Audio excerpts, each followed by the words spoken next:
What's up, you guys? Teddy Striker here, and I just found out Israel Adesanya is coming back to take on Joe Pyfer in March. Israel Adesanya is coming back after a year off, and rightfully so. He should take the time off, he should rest, and make sure he's fighting at 100%. And this is a dangerous matchup for Israel Adesanya, I can't rely. Joe Pyfer hits like a truck.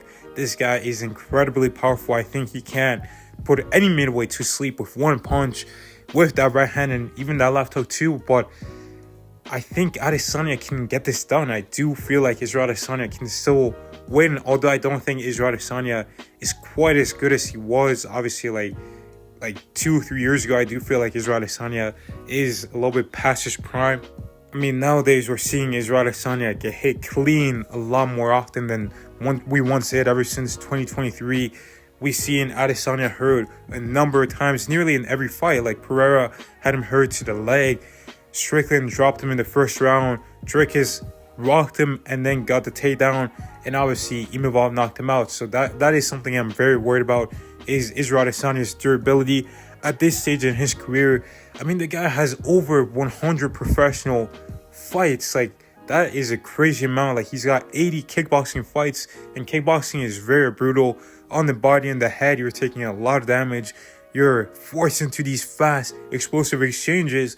And even though Israel Adesanya is a defensive wizard and he's a guy that doesn't really take a lot of damage, that is still a lot that you are going to eventually be taking, because it's 80 fights. You're going to get hit at some point. You're going to get potentially hurt and buzzed. And obviously, he's been knocked out by Alex Pereira, out cold in kickboxing. In MMA, he's been knocked out. He got knocked out by Imavov. Like, that starts to add up, and that also ages you as a fighter.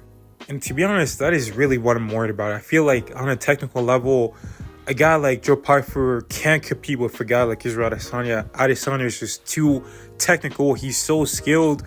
But the only thing that is kind of bringing it a little bit closer, and that's kind of bridging that gap, is the power of Joe Pyfer and the fact that Adesanya is on a decline, and the fact that he's just coming off a knockout loss.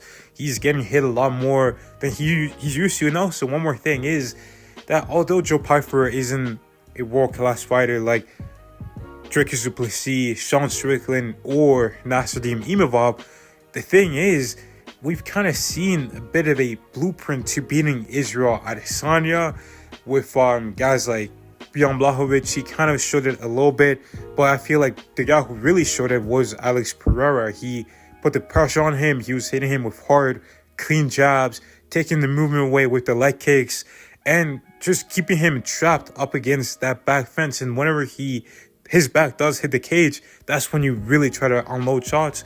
I feel like Sean Strickland did this well, constantly kept him backing up, and obviously making sure you take away his feints. Don't give him the same reaction every time he feints, so he doesn't really have something consistent that he can build on. I feel like in the past we've seen some great champions that seemed unbeatable. They had one fighter come out there and show how to beat them, and then other fighters who you would think that fighter would beat in their prime gets beaten by. Like, for example, Tyron Woodley. Like, he looked unstoppable in his prime. He had incredible knockout power, great wrestling. He was a great defensive striker. But Usman came along. He showed that that pressure style was the way to kind of take the fight to Woodley, mixing the wrestling. And then we saw Colby Covington do it. We saw Gilbert Burns do it. And Woodley hasn't really been able to win a fight ever since. I feel like we saw something a little bit similar with Jose Aldo. Like, Max Holloway kind of set out the blueprint to beat him.